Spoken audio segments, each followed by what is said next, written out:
Hello, in this tutorial, I'll show you how to upload receipts to FreshBooks. Now, the first thing I'd like you to do is to launch your FreshBooks account, which of course I've done right here. Now, the next thing is how can you create an account on FreshBooks? Pretty simple. Launch in a browser of your choice and locate the search bar. In the search bar, type freshbooks.com. That's going to walk you right into the official website for FreshBooks. Now, once you get in there, just follow through the on-screen instructions to create your account.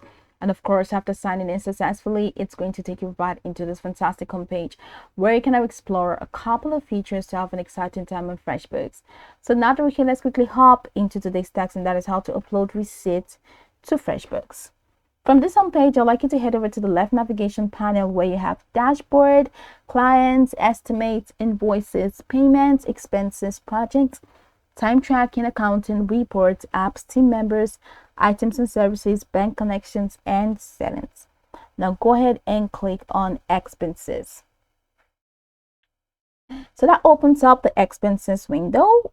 Now over here, for you to upload receipts to your FreshBooks, head over to more actions and click on more actions, and that takes you here.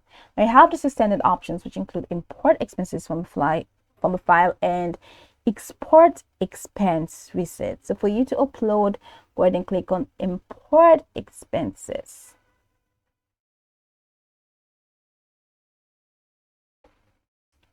From a file. So upload a file to import expenses. Simply choose a CSV file to add your expenses to FreshBooks.